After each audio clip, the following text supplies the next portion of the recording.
Bonjour à tous, bonjour Laurent Berger. Bonjour. La CFDT appelait les routiers à la mobilisation cette nuit. Le barrage qui était présent a été levé ce matin. Est-ce que ça veut dire qu'ils ont obtenu satisfaction?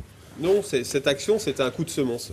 C'était pour dire qu'il y en a assez que dans les grilles salariales chez les routiers, le premier niveau, il soit en dessous du SMIC. Il y a même 3 niveaux qui sont en dessous du SMIC. Donc il y a de nouvelles discussions normalement en janvier.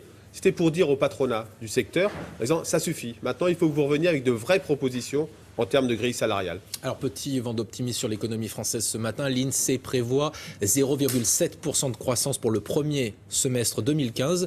Est-ce que vous partagez cet optimisme, Laurent Berger? Il vaut mieux avoir des prévisions qui soient positives que négatives. Mais ceci étant, il ne faut pas se leurrer. C'est-à-dire qu'on est un peu en attente d'événements extérieurs qui permettraient de relancer la croissance. On a aussi notre propre capacité d'action. La capacité d'action, c'est notamment un engagement vers un autre modèle de production que le pacte de responsabilité devrait pouvoir permettre, avec davantage d'investissement économique et social. Et ça, ce sera facteur de progrès, notamment au niveau de l'emploi. Mais est-ce que vous voyez revenir cette reprise ou pas? Ça dépend des secteurs. Ça dépend des secteurs. Il y a des secteurs où ça va mieux, et puis il y a des secteurs où c'est toujours très très compliqué.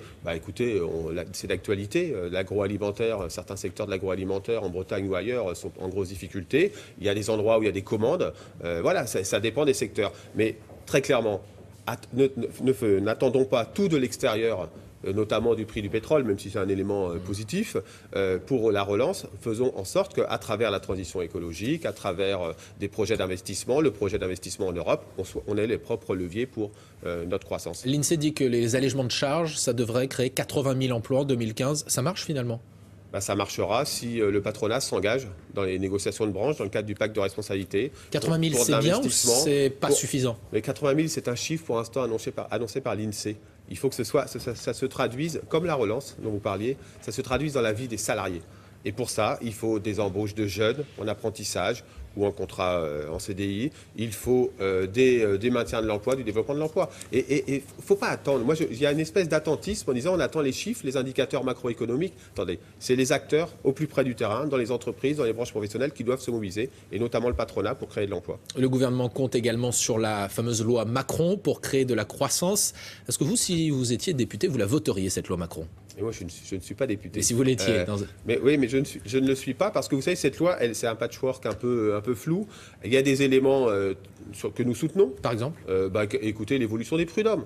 C'est pas normal que les salariés soient obligés d'attendre 3 ou 4 ans avant d'avoir le jugement qui les concerne. Donc il y a des choses positives et puis il y a des choses sur lesquelles nous sommes plus interrogatifs. Par exemple écoutez, l'ouverture le dimanche. Sur le dimanche, la CFDT, elle dit c'est aux législateurs de fixer ou aux maires de fixer les conditions d'ouverture, les zones, dans la concertation. Mais ensuite, ça ne peut ouvrir que si il y a un accord avec des compensations pour les salariés. Il y a une compensation qui est prévue normalement, ce qui n'était pas le cas précédemment. C'est pour ça que c'est intéressant. Il y a une compensation qui est prévue, mais sur les conditions d'ouverture, il faut que ce soit des accords d'entreprise, territoriaux ou de branches qui le prévoient.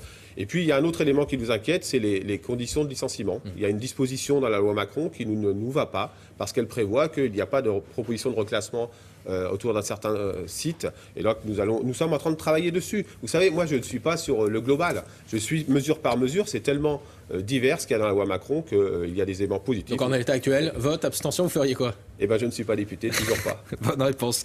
Pour ce qui est des retraites, la Cour des comptes hier a fait un constat assez alarmant des retraites complémentaires et propose parmi les diverses solutions de reporter l'âge de départ à la retraite, l'âge légal, à 64 ans. Est-ce que vous seriez d'accord avec cela? Non, évidemment. Mais d'abord, la Cour des comptes, ce qu'elle nous apprend, c'est pas grand-chose de nouveau. Effectivement, les régimes complémentaires sont en difficulté. Mais vous savez, notre retraite, c'est le régime général qui prévoit un départ à 62 ans et le régime complémentaire. Est-ce qu'on pourrait séparer les deux? Non, c'est pas une bonne idée. Alors, à l'heure actuelle, c'est pas une bonne idée pour une raison simple. C'est d'abord, c'est très compliqué. Et ensuite, c'est quand même le cadre général à fixer par la loi de la durée de cotisation ou de l'âge de départ qui doit être fixé. Donc, la question des retraites complémentaires, elle doit être traitée, parce que le système, à terme, est en difficulté financière.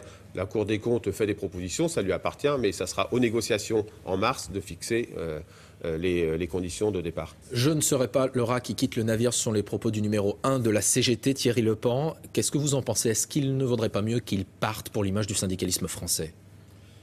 Vous savez, ça ne m'appartient pas de commenter ce qui se passe à la CGT. Je ne suis pas là pour ça. Moi, je suis là pour parler des salariés. Et aujourd'hui, je suis en situation de le faire parce que la CFDT va bien. Mais ça donne une bonne image du syndicalisme français. Je l'ai dit, aujourd'hui, tout le syndicalisme en souffre, mais attention aux amalgames. Attention aux amalgames. Il y a une affaire qui concerne la CGT, c'est à la CGT de le traiter, je ne le commande pas. Mais ça impacte toute l'image du syndicalisme français. Oui, mais c'est de façon injuste, parce que en ce qui concerne la CFDT, les conditions et de logement et de départ des uns et des autres, elles sont clean. Donc je le dis, attention aux amalgames. Pour le reste, c'est pas à moi de le traiter. Vous considérez aujourd'hui, si j'ose dire, que c'est pas un boulet pour le syndicalisme français, Thierry Lepant ?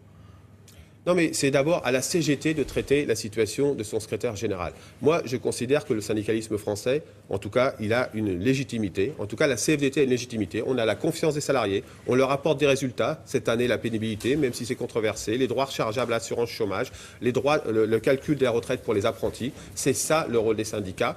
Et moi, je le dis tous les jours dans les entreprises, nos militants font un énorme travail de défense des salariés, d'apport de droits nouveaux pour les salariés, dans un contexte économique très difficile. Et donc je crois que c'est ça qu'il faut mettre en avant, pas la situation d'une organisation qui est évidemment en difficulté, mais ce n'est pas la mienne. Et donc, je ne le commande pas. L'ancien président de la République, Nicolas Sarkozy, est redevenu patron de l'UMP, patron du principal parti d'opposition. On voit que cette semaine, il a reçu les représentants des professions réglementées. Il voit beaucoup de monde. S'il vous invite à venir discuter, vous irez à l'UMP ? Bon, écoutez, avec tous les partis démocratiques et républicains, lorsqu'il y a des échanges, nous y allons. Donc il n'y a pas de raison, si jamais nous avions une invitation à discuter, de ne pas y aller. Pas de peur de récupération politique ? Mais vous savez, nous on discute avec tous les partis politiques républicains. Hein. Et donc il n'y a pas de raison de ne pas le faire. Mais ceci étant, si la question est est-ce que nous avons une invitation, la réponse est non. Mais vous l'attendez ? Non, j'attends rien de particulier. Merci beaucoup Laurent Berger, c'est à vous William.